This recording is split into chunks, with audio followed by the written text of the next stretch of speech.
ça fait longtemps qu'on s'était pas vu pour ce format. Et donc bienvenue dans Dimanche Pluvieux, l'émission qui essaie de t'en faire rater. Essaie de t'apprendre des trucs, essaie de... rater. Bienvenue dans Dimanche Pluvieux, l'émission qui essaie tant bien que mal de t'apprendre des trucs et d'ouvrir ton cerveau. Je crois que c'est ça. Je sais, d'habitude on a les mains dans la peinture, on essaie de bricoler des machins. Bienvenue dans la première partie de la rénovation d'une guitare des années 60, une Echo. Et ne vous inquiétez pas, il y aura des résultats, mais dans cette première partie. Alors, générique.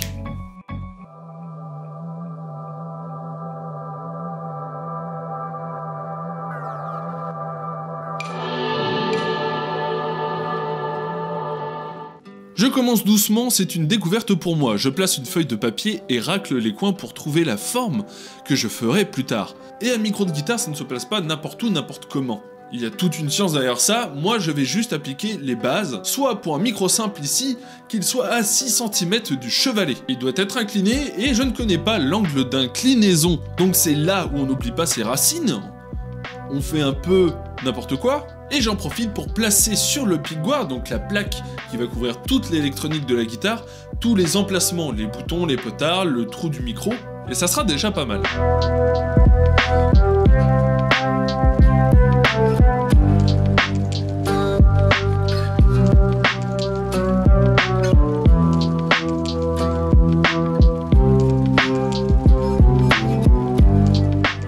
Dans cette deuxième partie, tu peux t'abonner.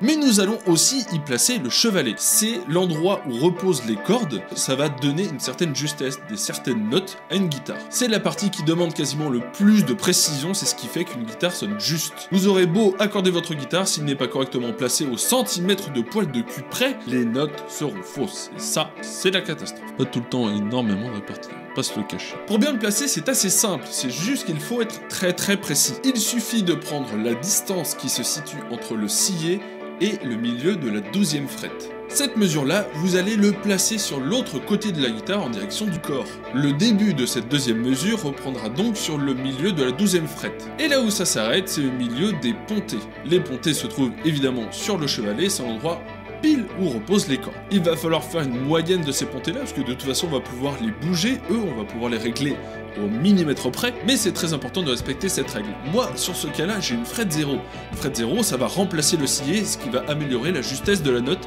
et le sustain. Donc ça rend la chose beaucoup plus simple dans mon cas. Ensuite, il faut trouver la bonne hauteur de ce chevalet sur le corps.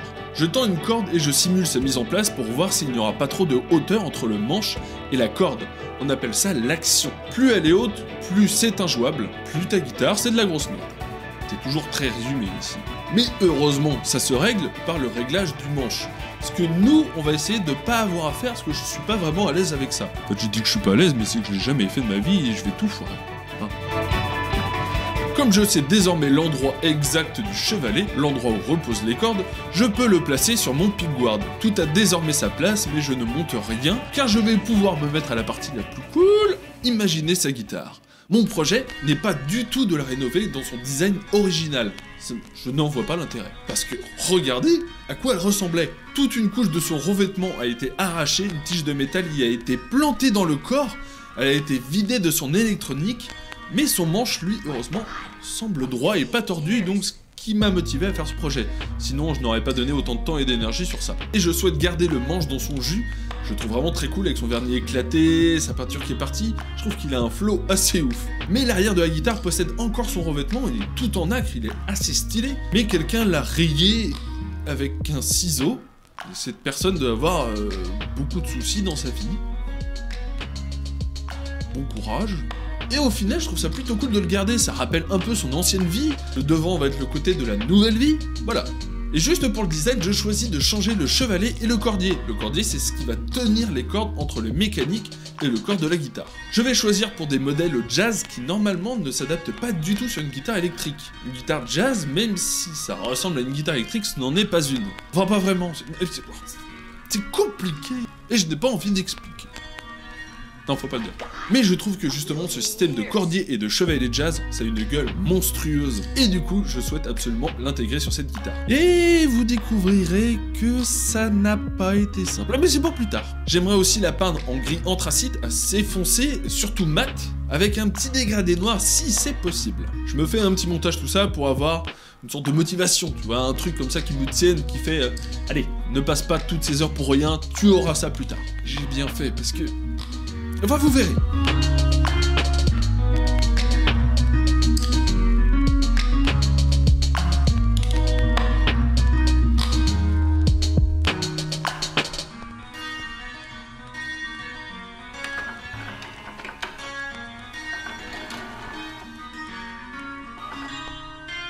Hello, it's me, Fry.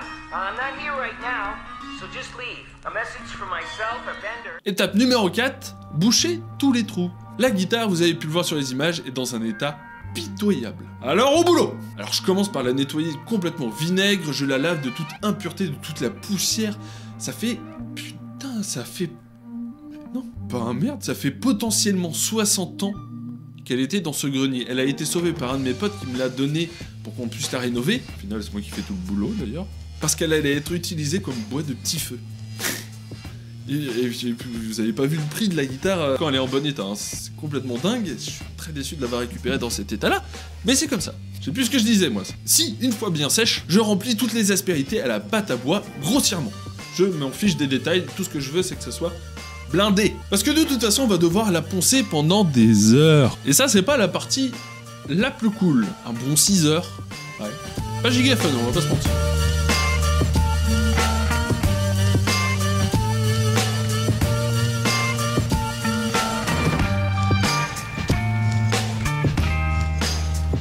Je bouche le gros trou de la tige en métal que je viens de retirer, mais aussi celle de la prise de jack que quelqu'un avait taillée dedans.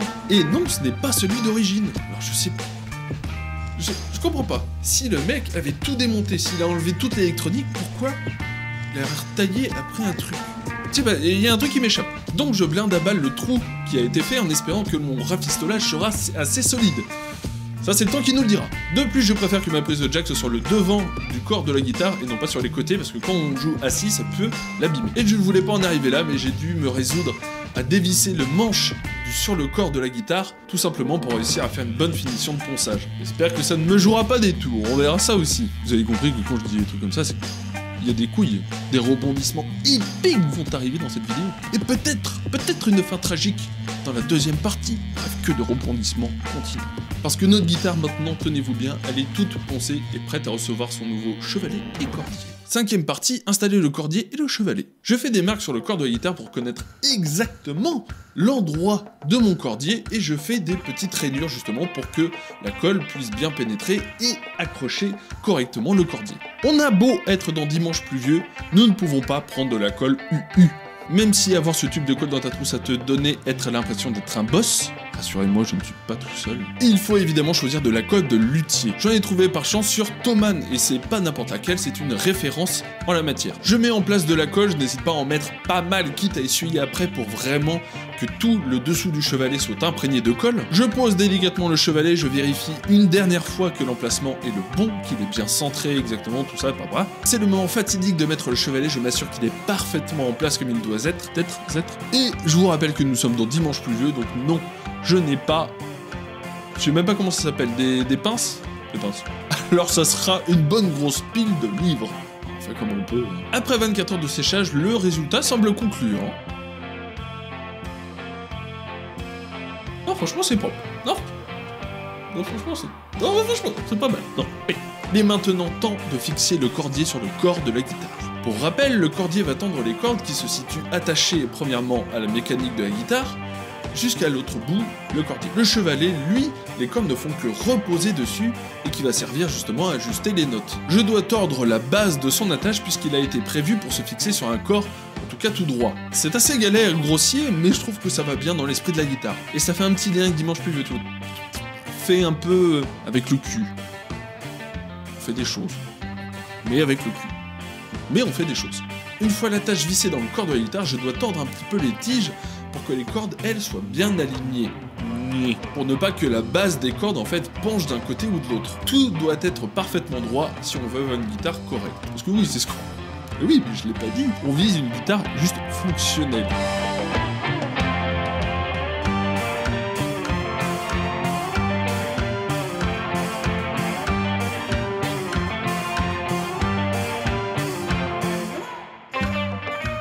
Partie numéro 6, premier test de mise en place. Je n'ai pas encore la plaque qui va tenir le manche de la guitare de l'autre côté du corps. C'est une partie très importante parce que justement, il va tenir en place le manche de la guitare parfaitement droit, parce qu'évidemment, s'il y a un petit jeu, tout change et tout ça. J'apprends justement en faisant, et franchement, c'est vraiment très intéressant, ça me donne envie de faire des guitares. Je fais donc un petit test pour m'assurer que tout fonctionne, et puis justement essayer de me motiver un petit peu, de voir qu'il y a des résultats. Tout est plus ou moins assemblé. Techniquement, le design de la guitare sera dans une autre partie. Pour la rendre vraiment fonctionnelle, il manque encore une isolation de l'électronique pour éviter tout ronflement électrique, vous l'entendrez. Et un réglage du manche, malheureusement, parce que l'action est trop haute. Et en particulier vers le bas du manche, l'action est énorme. Une guitare comme ça n'est pas jouable, elle n'est pas réellement fonctionnelle. J'espère qu'une plaque justement qu'il me manquait pour maintenir le manche sur le corps pourrait résoudre ça. Avec un peu de chance, ça pourrait suffire, mais à mon avis, un réglage de manche sera à faire. Ça ne vous en inquiétez pas, on en parlera dans la deuxième et dernière partie. La guitare est donc pas fonctionnelle, mais opérationnel. Mais pour faire un petit essai qu'on va faire maintenant, c'est parfait.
Bon, les premiers essais sont concluants, ça fonctionne. Et sans parler de la justesse, attention, le son semble plutôt intéressant. Parce que oui, chaque guitare a son propre son, ses propres qualités sonores. Celle-ci a l'air d'avoir un son très chaud. Et c'est plutôt une bonne chose. Soit je lui ai mis un micro complètement merdique, et de l'électronique complètement merdique aussi, sur un petit pack acheté à 10 € sur Amazon. Mais pour l'instant, ça va très bien faire l'affaire, et s'il s'avère, oh là là, que c'est une bonne guitare, ou en tout cas qu'il y a un potentiel, et bien pourquoi pas lui rajouter des micros de plus grosse qualité plus tard. Et j'allais entamer la suite de la guitare, quand soudain, c'est le drame. Oui, c'est une catastrophe. J'ai brisé le chevalet 3 fois. Je l'ai réparé, juste la pièce en elle-même, et je l'ai recollé 3 fois. Est-ce que cela est suffisant? Non, j'en ai fait une petite dernière pour la route. Voilà. Moi, c'est cadeau, ça me fait plaisir. Je me l'offre. Je me fais des petits cadeaux de temps en temps, comme ça. 4 fois. Mais j'ai réparé le chevalet à chaque fois. Oh mais qui voilà, coucou mon chien.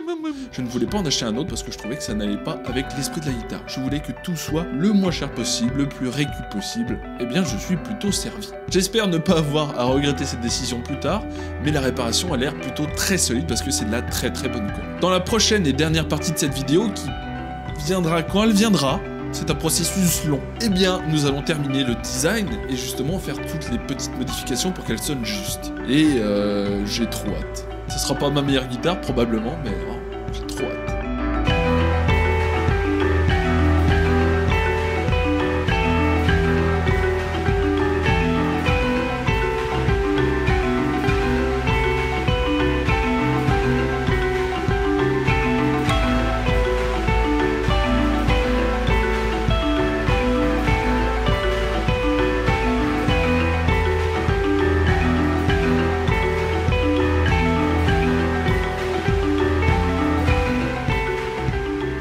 Merci d'avoir regardé cette vidéo jusqu'ici. Si ça t'a plu, tu peux t'abonner, tu peux partager la vidéo, blablabla. Si la lutherie comme ça vous semble vous captiver, juste pour regarder, c'est très intéressant, regardez la chaîne de Rémige Lutherie, ces vidéos sont super cool. Et bisous. Bon, bisous.